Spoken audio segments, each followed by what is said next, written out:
All right. Welcome back to Rockford Reading Daily. This is episode 64. Very proud of myself for remembering the episode number this time. We are reading Angela Davis's Women, Race, and Class. We are on chapter 3. So far, it has been a very enlightening read for me. I have not read this piece of literature before, so this is my first time, and it is giving me a wider perspective and a wider understanding of the history of the country that we live in.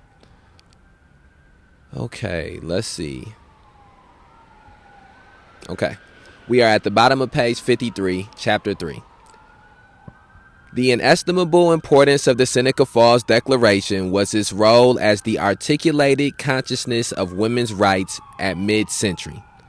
It was the theoretical culmination of years of unsure, often silent, challenges aimed at a political, social, domestic, and religious condition which was contradictory, frustrating, and downright oppressive for women of the bourgeois and the rising middle classes. However, as a rigorous consummation of the consciousness of white middle-class women's dilemma, the Declaration all but ignored the predicament of white working-class women, as it ignored the conditions of black women in the South and North alike. In other words, the Seneca Falls Declaration proposed an analysis of the female condition which disregarded the circumstances of women outside the social class of the document's framers.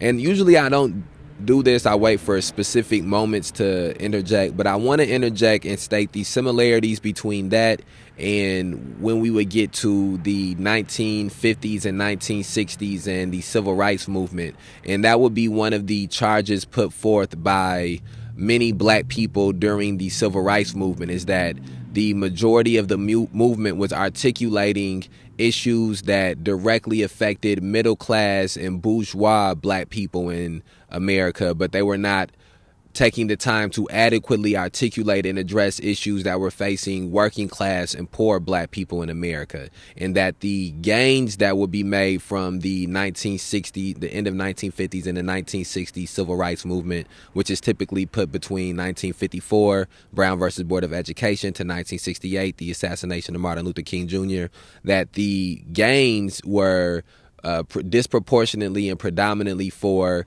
black bourgeois middle class people, and not for the masses of black people, which would be working class and poor black people. And so that is a commonality of some of the movements within America, and that is because of the capitalism that exists within America, is that it is easier to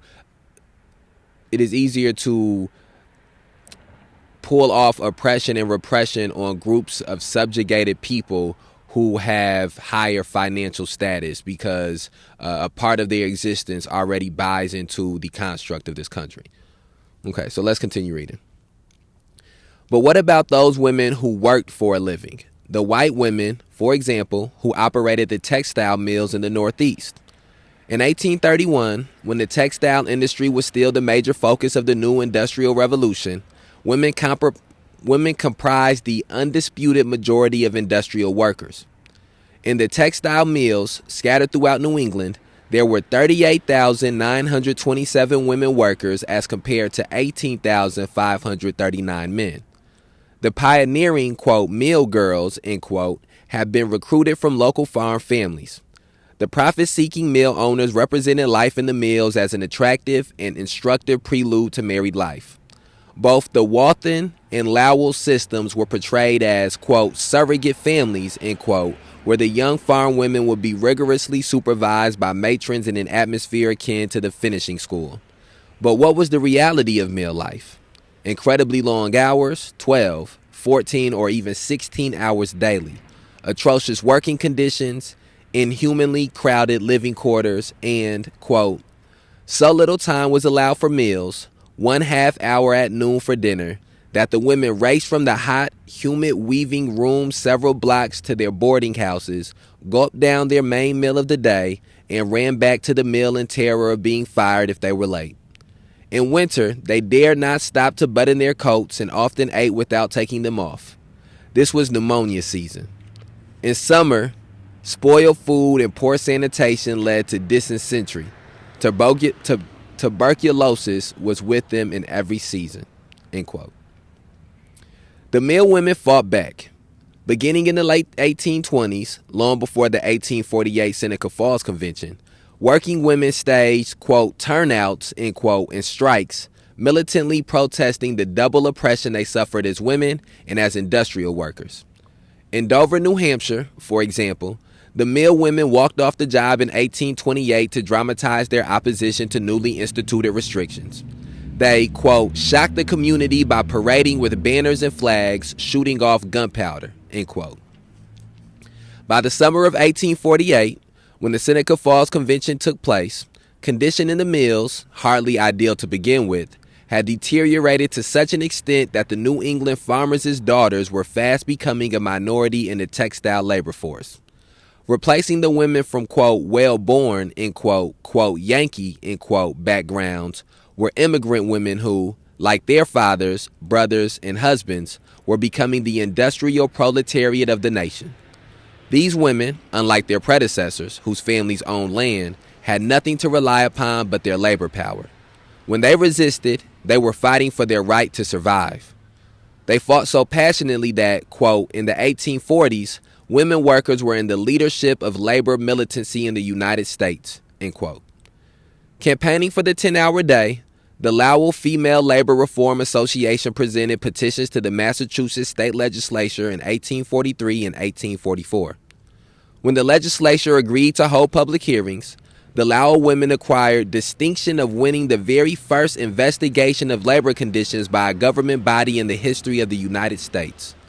This was clearly a blow for women's rights, and it predated, by 4 years, the official launching of the women's movement. Judging from the struggles conducted by white working women, their relentless defense of their dignity as workers and as women, their consciousness as well as implicit challenges to the sexist ideology of womanhood, they have more than earned the right to be lauded as pioneers of the women's movement.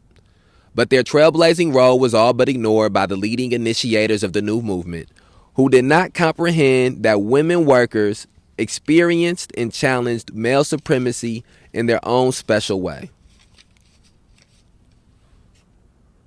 As if to drive this point home, history has imparted a final irony to the movement initiated in 1848. Of all the women attending the Seneca Falls Convention, the only one to live long enough to actually exercise her right to vote over 70 years later was a working woman by the name of Charlotte Woodward. Charlotte Woodward's motives for signing the Seneca Falls Declaration were highly identical to those of the more prosperous women. Her purpose for attending the convention was to seek advice on improving her status as a worker. As a glove maker, her occupation was not yet industrialized. She worked at home, receiving wages legally controlled by the men in her family. Describing the circumstances of her work, she expressed that spirit of rebellion which had brought her to Seneca Falls. Quote, "We women worked secretly in the seclusion of our bedchambers because all society was built on the theory that men, not women, earned money and that men alone supported the family. I do not believe that there was any community in which the souls of some women were not beating their wings in rebellion. For my own obscure self, I can say that every fiber of my being rebelled, although silently, all the hours that I sat and sewed gloves for a miserable pittance which, as it was earned, could never be mine. I wanted to work, but I wanted to choose my task, and I wanted to collect my wages. That was my form of rebellion against the life into which I was born." End quote. Charlotte Woodward and the several other working women present at the convention were serious. They were more serious about women's rights than about anything else in their lives. At the last session of the convention, Lucretia Mott proposed a final resolution calling both for the overthrow of the pulpit and, quote, for the securing to women an equal participation with men in the various trades, professions, and commerce, end quote. My emphasis. Was this a mere afterthought? A charitable gesture towards Charlotte Woodward and her working class sisters? Or did the small contingent of working class women protest the exclusion of their interests from the original resolutions, causing Lucretia Mott, the longtime anti-slavery activist, to stand up on their behalf? If Sarah Grimke had been present, she might have insisted, as she said on another occasion, quote, "There are in the poorest classes many strong, honest hearts weary of being slaves and tools who are worthy of freedom and who will use it worthily," end quote. If the recognition accorded working women at the Seneca Falls meeting was all but negligible, there was not even a cursory mention of the rights of another group of women who also, quote, "rebelled against the lives into which they were born," end quote. In the South, they rebelled against slavery, and in the North, against the dubious condition of freedom called racism. While at least one black man was present among the Seneca Falls conferences, there was not a single black woman in attendance, nor did the convention's documents make even a passing reference to black women. In light of the organizers' abolitionist involvement, it would seem puzzling that slave women were entirely disregarded. But this problem was not a new one. The Grimke sisters had previously criticized a number of female anti-slavery societies for ignoring the condition of black women and for sometimes manifesting blatantly racist prejudices. During the preparations for the founding convention of the National Female Anti-Slavery Society, Angela Grimke had to take the initiative to guarantee more than a token presence of black women. Moreover, she suggested that a special address be delivered at that convention to the free black people of the North. Since no one, not even Lucretia Mott,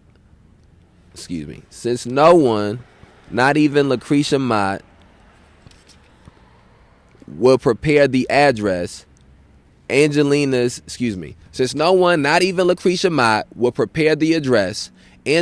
sister Sarah had to deliver the speech.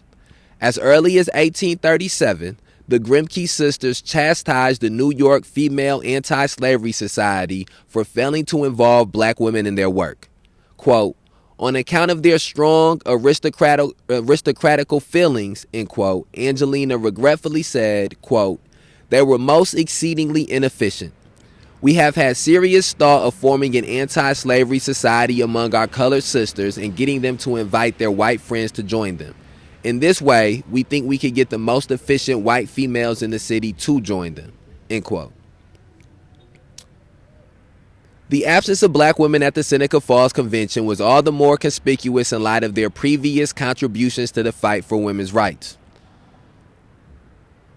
More than a decade before this meeting, Maria Stewart had responded to attackers on her right to deliver public lectures by emphatically asking, quote, "What if I am a woman?" end quote. This black woman was the first native-born female lecturer who addressed audiences of both men and women. And in 1827, Freedom's Journal, the first black newspaper in this country, published the Black Woman's Letter on Women's Rights. Quote, "Matilda," end quote, as she identified herself, demanded education for black women at a time when schooling for women was a controversial and quite unpopular issue. Her letter appeared in this pioneering New York journal the year before the Scottish-born Frances Wright began to lecture on equal education for women. Quote, "I would address myself to all mothers and say to them that while it is necessary to possess a knowledge of pudding making, something more is requisite. It is their bounden duty to store their daughters' minds with useful learning. They should be made to devote their leisure time to reading books, whence they would derive valuable information which can never be taken from them," end quote. And then I think on that moment right there, or I want to take a moment to pause there, and I think one of the first things I want to reflect on is the women's workers' struggle that was being waged here earlier in this chapter. I think that in how they spoke about women being at the forefront and being some of the most militant participators in the labor struggles that were going on in the early 1800s, and also that a organization led by women was the first organization to invoke the government to investigate the conditions of a workplace. And so I think that is something that draws connections to the recent Me Too movement that has been going on in America. And I think two things I want to point out about that. Firstly, I would like to point out that the originator of the Me Too movement, the person who began the phrase that became to be popularized, from my understanding, was a black woman who is not given nearly enough credit for her participation in those things. And I think that since we've arrived at this issue, that is a commonality with marginalized groups or subjugated groups, is the creation of something or the originating something, and then as a subjugated or as a marginalized person, and then when that issue that you are championing and that you are putting to the forefront, once it becomes more of a commercialized or more of a mainstream issue, things that you created from a subjugated group is sort of co-opted, and it's removed from the person in the subjugated group who originated it, and it becomes its own entity. And so that happened with the Me Too movement, where a black woman began the phrase of saying of Me Too, and then when it was popularized, or when it became more of a mainstream concept, it was something that was more closely associated with white women. The same thing has happened even with the Black Lives Matter movement, is that 3 black women were the originators and the architects of this Black Lives Matter, the organization and the movement, and the saying, the phrase. And as it became mainstream and popularized, it began to become whitewashed in a way. And so we see here as well that multiple movements that were integral, or multiple or subjugated groups that were integral to the movements that were going on at this time, were having their participation silenced or suppressed within those groups. And so in the abolitionist movement, we are seeing how women were integral to constructing it, and women were integral to pushing it forward. And you're seeing how, as it becomes more of a mainstream and more of a norm in the society, it's taking on some of the characteristics of the society at the time, and that is subjugating women and trying to push women out of it, even though they were part of at the forefront of the architecture of it. And then conversely, as the women's suffrage struggle is emerging and the women's liberation is emerging, you see how the black women who have been integral in the part of that, in the form of the abolitionist movement that sort of predated the women's suffrage movement and the women's liberation movement, even though, again, it's pointed out here how those were sort of being birthed at similar times.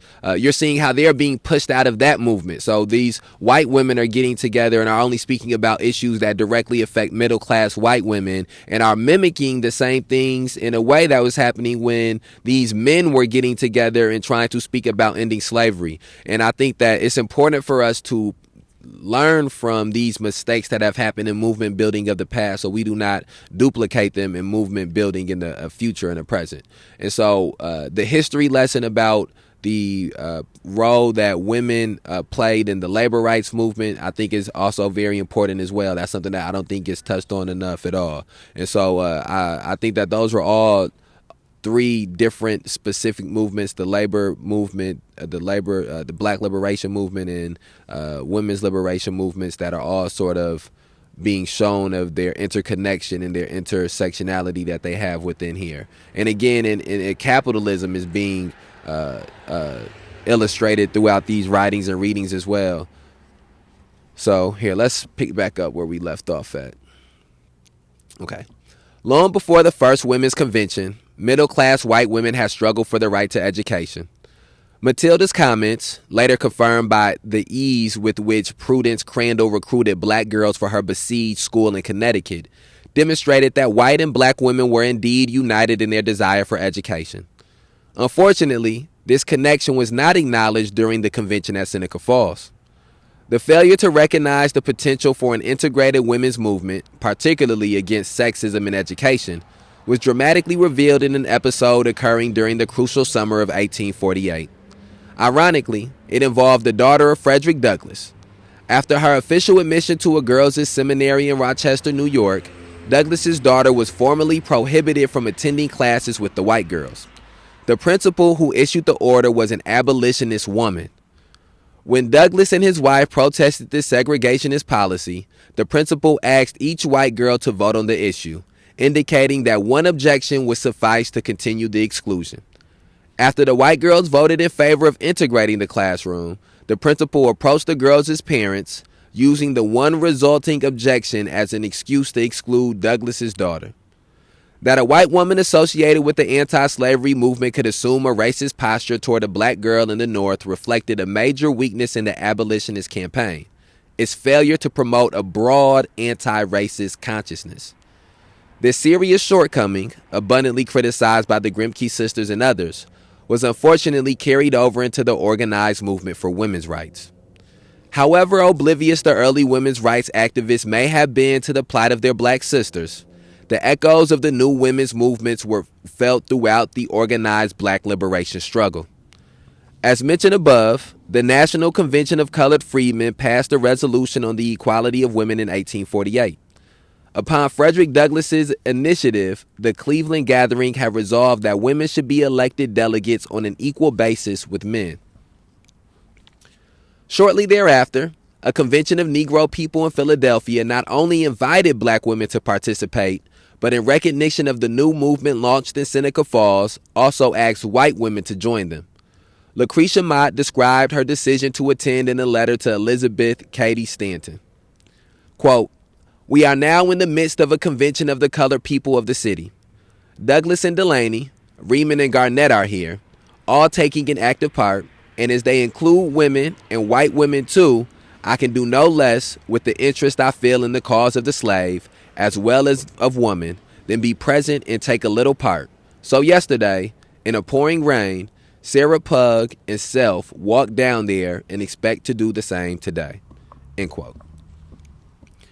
2 years after the Seneca Falls Convention, 2 years after the Seneca Falls Convention, the first National Convention on Women's Rights was held in Worcester, Massachusetts. Whether she was actually invited or came on her own initiative, Sojourner Truths was among the participants. Her presence there and the speeches she delivered at subsequent women's rights meetings symbolized black women's solidarity with the new cause. They aspired to be free not only from racist oppression, but also from sexist domination. Quote, "Ain't I a woman?" End quote. The refrain of the speech Sojourner Truths delivered at an 1851 Women's Convention in Akron, Ohio, remains one of the most frequently quoted slogans of the 19th century women's movement. Sojourner Truths single-handedly rescued the Akron women's meeting from the disruptive jeers of hostile men. Of all the women attending the gathering, she alone was able to answer aggressively the male supremacist arguments of the boisterous provocateurs. Possessing an undeniable charisma and powerful oratorical abilities, Sojourner Truths tore down the claims that female weakness was incompatible with suffrage, and she did this with irrefutable logic. The leader of the provocateurs had argued that it was ridiculous for women to desire the vote, since they could not even walk over a puddle or get into a carriage without the help of a man. Sojourner Truths pointed out with compelling simplicity that she herself had never been helped over mud puddles or into carriages. Quote, "And ain't I a woman?" End quote. With a voice like, quote, "rolling thunder," end quote, she said, quote, "Look at me. Look at my arm," end quote, and rolled up her sleeve to reveal the, quote, "tremendous muscular power," end quote, of her arm. Quote, "I have plowed and planted and gathered into barns, and no man could have me. And ain't I a woman? I could work as much and eat as much as a man when I could get it, and bear the lash as well. And ain't I a woman? I have borne 13 children and seen most of them all sold off to slavery, and when I cried out with my mother's grief, none but Jesus heard me. And ain't I a woman?" End quote. As the only black woman attending the Akron Convention, Sojourner Truths had done what not one of her timid white sisters was capable of doing. According to the chairperson, quote, "There were very few women in those days who dared to speak in meeting," end quote. Having powerfully pleaded the cause of her sex, having commanded the attention of the white women as well as their disruptive male adversaries, Sojourner Truth was spontaneously applauded as the hero of the day. She had not only dealt a crushing defeat to... Oh, what's up, man? How you doing, bro? What's up, man? How you feeling? Merry Christmas, bro. Take it easy out here. It's good seeing you too, man. Yep, you too, man. Be safe out here. That's what's up. It's good seeing you. Speaking meaning. Sojourner Truth was spontaneously applauded as the hero of the day. She had not only dealt a crushing defeat to the men's, quote, weaker sex, end quote, argument, but had also refuted their thesis that male supremacy was a Christian principle since Christ himself was a man. Quote, that little man in black there, he says women can't have as much rights as men because Christ wasn't a woman. Where did Christ come from? End quote. According to the presiding officer, quote, rolling thunder couldn't have stilled that crowd, as did those deep, wonderful tones as she stood there with outstretched arms and eyes of fire, end quote. Quote, where did your Christ come from? From God and a woman. Man had nothing to do with him, end quote. As for the horrendous sin committed by Eve, this was hardly an argument against women's capabilities. On the contrary, it was an enormous plus. Quote, if the first woman God ever made was strong enough to turn the world upside down all alone, these women together ought to be able to get it right upside up again. And now they are asking to do it. The men better let them, end quote. The men's belligerence was quieted, and the women were bursting with pride, their, quote, hearts beating with gratitude, end quote, and, quote, more than one of us with streaming eyes, end quote. Frances Dana Gage, the presiding officer of the Akron Convention, continued her description of the impact of Sojourner Truth's speech. Quote, she had taken us up in her strong arms and carried us safely over the slough of difficulty, turning the whole tide in our favor. I have never in my life seen anything like the magical influence that subdued the mobbish spirit of the day and turned the sneers and jeers of an excited crowd into notes of respect and admiration, end quote. Sojourner Truth's, quote, ain't I a woman, end quote, address have been deeper implications. For it was also, it seems, a comment on the racist attitudes of the same white women who later praised their black sisters. Not a few of the Akron women have been initially opposed to a black woman having a voice in their convention, and the anti-women's writers had tried to take advantage of this racism. In the words of Frances Dana Gage, quote, the leaders of the movement trembled on seeing a tall, gaunt black woman in a gray dress and white turban, surmounted with an uncouth sunbonnet, march deliberately into the church, walk with the air of a queen up the aisle, and take her seat upon the pulpit steps. A buzz of disapprobation was heard all over the house, and there fell on the listening ear, quote, an abolition affair, end quote, quote, I told you so, end quote, quote, go it, darky, end quote. On the second day of the convention, when Sojourner Truth rose to answer the male supremacist assault, leading white women attempted to persuade Gage to prevent her from speaking. Quote, don't let her speak, end quote, gasped half a dozen in my ear. She moved slowly and solemnly to the front, laid her old bonnet at her feet, and turned her great speaking eyes to me.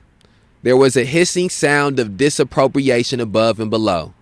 I rose and announced, quote, Sojourner Truth, end quote, and begged the audience to keep silence for a few moments, end quote.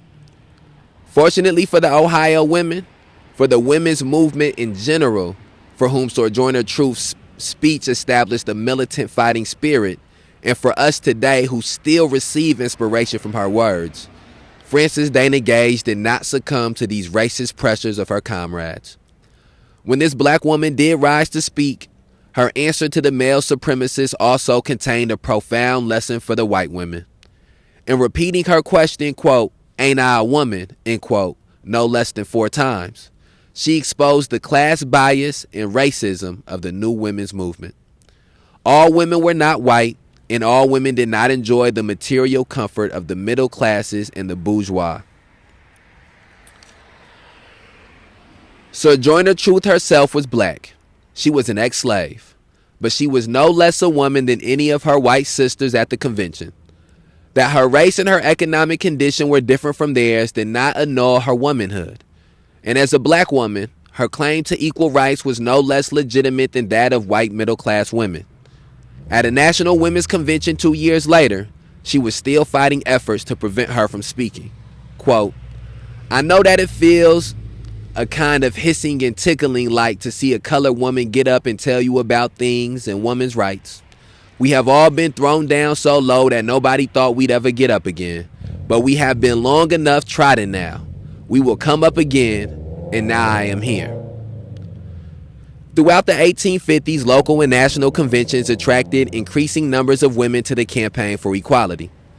It was never an unusual occurrence for Sojourner Truth to appear at these meetings, and despite inevitable hostility, to rise and have her say.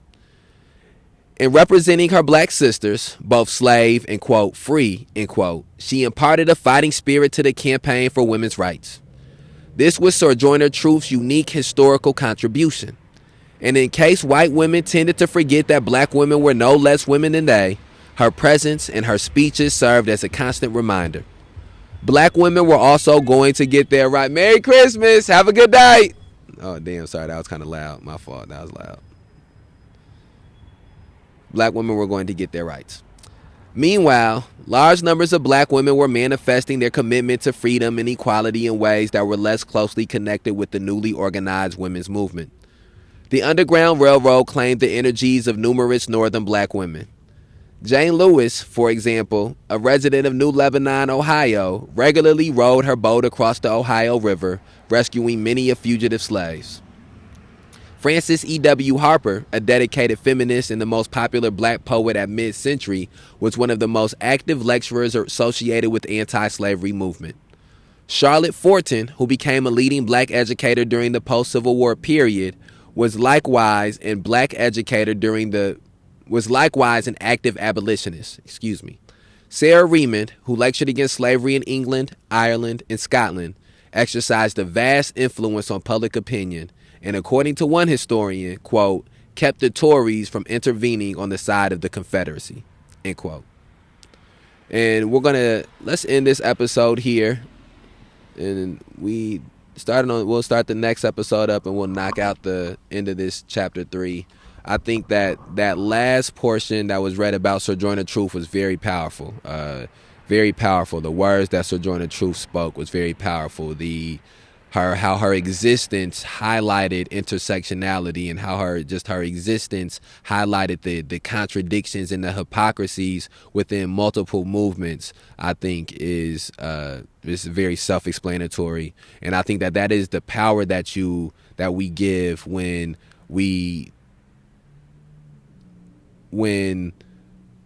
the voiceless begin to have their voice again.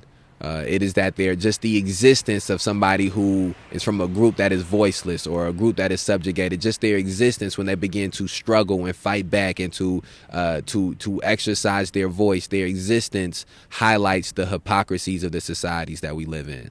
And so that was a great little review of Sojourner Truth.